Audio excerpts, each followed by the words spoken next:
بسم الله الرحمن الرحیم. السلام علیکم ورحمت الله وبرکاتو. په دې ویډیو کې تاسو ته د یو څو خوبونو تعبیر کوم. اول خوب دا وای زه مسافر یم لاره کې خوب مې کتلی ده په اسمان کې وای د الله تعالی نوم لیکل شوي وي. دا ډېر زبردست تعبیر لري. بل خوب دا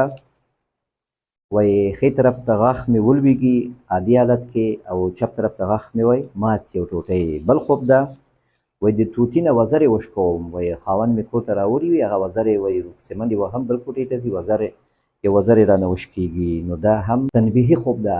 چې څوک خبروي چې د مسافر سفر دا کیدی شي د چا له خوا نه خراب شي. بل خوب دا وای هوا باراني وي جاینماز را سره وي جومات څڅېدلي وي. بل خوب دا وای جومات محراب کې وای مولوي صاحب راته راکړی امسا راکړي. دا هم ډېر زبردست تعبیر لري. بل خوب دا وای بابا مې مړ ده او هغه خوب کې وای ناست دي خوراک کوي بل کس هم ده وای ما ته وایي چې یو بل کس عمه مې وفات شوی ده هغه ښیي چې هغه وفات شوی ده خبر شوی یم هغه رښتیا وفات شوی ده زه خبره دې پټوم. دا هم ډېر خطرناک خوب ده. بل خوب دا وای باغ کې مې باران شوی وي چمن لوند وي وای زه په دې فکر کوم دې ته به اوبه ورکوم خو چې ګورم باران شوی ده زه بیا وایم چې زه نو اوبو ضرورت نشته. نو دا خوبونه تعبیروو. اخره پورې مو سره پاتې شئ. که چینل کې نوي یاست نو چینل سبسکرایب کړئ ویډیوګانې لایک کړئ یو شیر هم کړئ ملګرو سره. او که خوب هم لیدلی وي نو واتساپ نمبر کې ما ته خپل خوب اواز سره لیږلی شئ یا لیکلی شئ نو خوب هم انشاءالله تعبیر کیږي. اطمینان سره انتظار به کوئ. واتساپ همیشه بند دي سهار کې خلاصیږي کله مازدیګر کې. اول خوب ته راځو. وای زه مسافر یم لاره کې یم خوب کې مې مېرمن وای راسره وي ما ته وایي جګ شه په اسمان کې د الله تعالی نوم ښکاره شوی. زه چې ګورم وای واضحه وي تره زامنو پسې به یې منډې وهم او هغوی ته وایم چې راشئ دا وګورئ اسمان کې د الله تعالی نوم ښکاره شوی د عکس و تصویر ترې وباسه.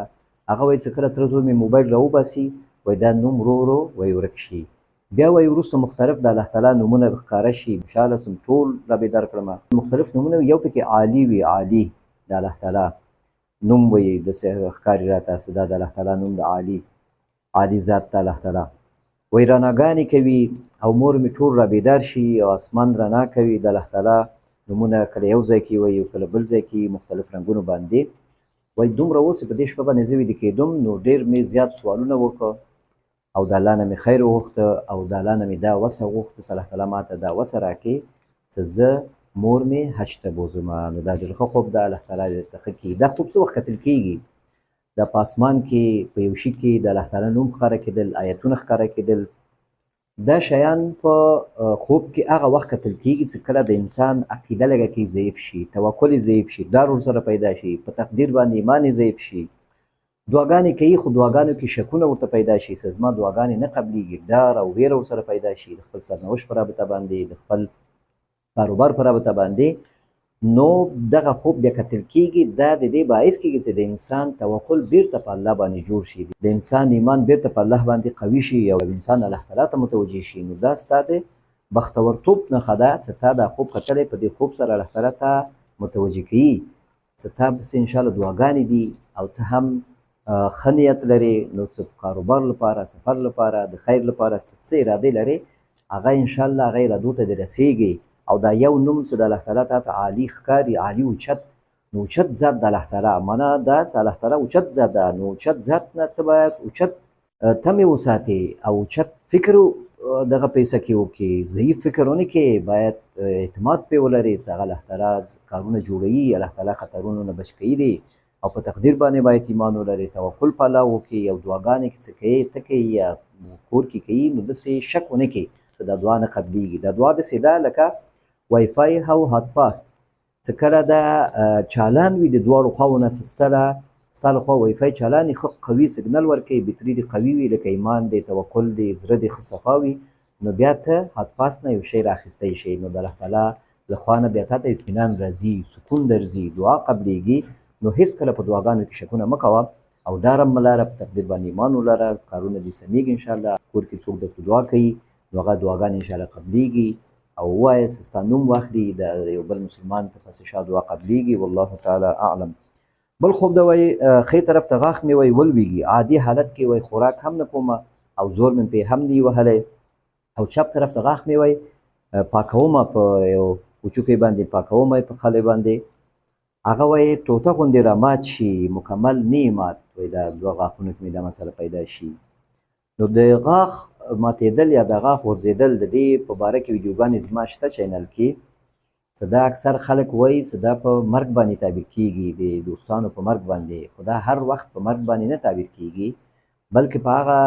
خاص حالاتو کې په مرګ تعبیر کېږي چې هغه داسې حالت ده چې ستا غاښ وغورځېږي په ځمکه او درنه خطا شي ورک شي، په دې صورت کې بیا په مرګ تعبیر کېږي. او نور حالاتو کې چې دا غاښ لاس کې دې غورځېږي یا ماتېږي یا راخوځېږي یا چینجن وي ته وباسې، په دې صورتونو کې دوستانو خفګان باندې تعبیر کېږي. نو ستا 2 غاښونه یو چپ طرف ته یو ښي طرف ته، نو دا چپ طرف ته او ښي طرف ته په دې کې علما اختلاف لري چې دا چپ طرف ته په مور خپلوانو باندې، ښي طرف ته د پلار په خپلوانو باندې، یا چپ طرف ته په ښځو باندې، یا چپ ښي طرف ته په سړو باندې، دا په خپلوانو کورنۍ په همدې باندې تعبیر کېږي. نو په خفګانونو باندې تعبیر کېږي چې ته د یو کس خفه شوی ده، د هغه په غم کې چې یو کس ولې خفه شوی تا نه، یو څوک ولې تا نه خفه ده او تشویش کې همیشه، خو په دې کې تا نه بل کس هم کېدای شي خفه شي، ته یو بل کس سره چې په دې موضوع باندې غږېږي، دا په وچوکې باندې دا بل غاښ پاکول او په دې کې دا ماتېدل، د دې معنا دا ده چې ته په یو بل کار کې ګوتې وهې چې هغه تا ته مناسب نه ده، کې څه مشکل وي، د دوستانو خفګانو څه خبره اعتراض او انتقاد وي، نو کوشش وکړه چې هغه ونه خوځوې، همیشه هغه کې همیشه ګوتې ونه وهې، هغه را برسېره نه کړې، بلکې کوشش وکړې چې دا څوک تا نه خفه ده بس هغه سره روابط عادي کړې او خبره مه خوځوه، یو شی تېر شوي په هغه مسایلو باندې مه غږېږه، انشاءالله څه مشکل درته نه پیدا کېږي. والله تعالی اعلم. بل خوب دا وایي خاوند مې وایي طوطي راوړي کور ته او وایي زه خوشحاله کېږم، زه دا غواړم ونیسم، وایي ما نه وتښتي بیا بل کوټې ته لاړ شي، هلته نور زموږ د کور سړیان وي، وایي هغه وزر یې رانه وشکېږي. طوطي چې دا په خوشخبري باندې تعبیر کېږي، یو څوک چې سفر کوي دغه سفر کېدای شي وشي او یو ارمان هم پوره کېږي او ارزو هم پوره کېږي، د یو شي ستاسو اراده لرئ هغه کوشش ورته کوئ، هغه کې تاسو کامیابېږئ، خو دغه لپاره شرط شی ده، دغه لپاره شرط دا ده چې دا خبره دا اراده د سفر وي یا نور څه کار وي دا پټ وساتي، هر چاته قصې ونه کړي چې داسې کار ده زموږ او داسې کار مو شروع کړی ده، دا باید هر چاته قصې ونه کړي، دا څه ته د طوطي پسې منډې وهې او دا دغه کوټې ته ځي چې هلته ډېر کسان دي، په دې باندې تعبیر کېږي چې ته د خپل کار د خپل راز او د خپل هدف او مطلب دا هر چېرته بیانوې د افتخار لپاره، د دې لپاره چې ځان داسې وښیې چې ولا دغسې موږ هم خو دغسې کار شروع کړی ده، نو په دې کې ته تاوان دا کوې چې دا کېدای شي نظر شي، کېدای شي دا کس نظر شي، کېدای شي دا څوک یو خند پیدا کړي دې کار ته، نو ښه خبره دا ده حدیث شریف کې راځي چې تاسو خپل اهدافو پسې او خپل خپل ارزوګانو پوره کولو لپاره او د خپل مطالبو پوره کولو لپاره تاسو کوشش وکړئ چې خبره پټه وساتئ، ښکاره کوئ مه، ځکه خلک چې د هغوی حسد کوي، خلک چې د هغوی مشکلات جوړوي انسانانو ته، دې باندې تعبیر کېږي چې دې کار کې هم که څه خلل راغلی وي یا راځي هغه په دې سبب باندې چې تا دا راز ښکاره کړی ده، نو دا راز مه ښکاره کوئ، دا اوس هم سره وخت ده، نو دا راز مه ښکاره کوئ چې دا کار وشي او دا خیر تاسو ته ورسېږي، والله تعالی اعلم. بل خوب دا وایي هوا باراني وي، جاینماز را سره وي، جومات ورځمه څڅېدلي وي، فرشونه یې ټول کړي وي، وایي زه خپل جاینماز اچوم همالته کښېنم انتظار یم د لمونځ، خو دا جاینماز وایي ستاسو ته وایي غټېږي، دا نور کسان هم پکې ناستی شي، نو دا ډېر ښه خوب ده، الله تعالی درته ښه کړي. د دې تعبیر دا ده چې په جومات کې هم که څه مسایل وي، خفګان وي یا څوک جماعت کې کسان کم وي، نو که ته هلته پابندي وکړې او هغه خپل توجه وساتې او کوشش وکړې چې د جومات آبادي باندې جومات آبادي کې څه واخلې کوشش وکړې، انشاءالله دا د دې باعث کېږي چې دا جومات پراخ شي، خلک ډېر راسي ورته او د جومات مشکلات هم حل سي، او همداسې که مسجد مثلا نه وي نو په اجتماعي کارونو باندې هم تعبیر کېږي چې اجتماعي کارونو کې کورنۍ مسایلو کې که څه مسله وي نو ته خپل زړه لږ پراخ کړه او دا نور کسانو ته هم د نظر ورکولو حق ورکړه، نو انشاءالله مشکلات هم حل کېږي، څه خبرې وي که یو خفګان وي نو هغه معامله بیرته له سره انشاءالله جوړیږي، والله تعالی اعلم. بل خوب ده وایي جومات محراب کې یو مولوي صاحب یې راکړه یا امسا راکړه او یا ما ورکړی هغه ماته راکړ، نو دا ډېر ښه خوب ده. الله تعالی یې درته ښه کړي. راکړه امسا دا په خوب کې کتل دا په دې باندې تعبیر کېږي چې تا ته الله تعالی قدرت درکوي، تا ته الله تعالی برلاسي درکوي، ته اعتماد پیدا کوي د خلکو، او ته مشران متوجه کېږي، او ته ښه ملګری انتخابوي، او ښه ملګری تا ته متوجه کېږي، او ښه ملګري نه تا ته خیر رسېږي، او قوي واسطه پیدا کوي، او سختي او مشکلات زغمل تا ته اسانېږي. یو معامله، یو کار، یو خفګان دا سر ته رسېږي او مشکل حل کېږي او تا ته خیر رسېږي انشاءالله. نو په هر صورت کې دا ښه خوب ده چې تا ته درکړل شوی ده په محراب کې. نو معنا داسې دیني مسایلو کې وي یا د یو چا لپاره د الله لپاره د یو چا سره ته ښه کوې، نو انشاءالله دې کې ته کم نه راځې، دې کې تا ته انشاءالله خیر رسېږي، ستا قوت او ستا قدر دا به په ځای وي او تا باندې به اعتماد زیاتېږي. والله تعالی اعلم. بل خوب دا وایي بابا مې مخکې وفات شوی ده، هغه وایي ناست وایي ټول ناست خو دی نه پوهېږي چې وفات شوی دی، زه پوهېږم دا نور خلک هم نه پوهېږي.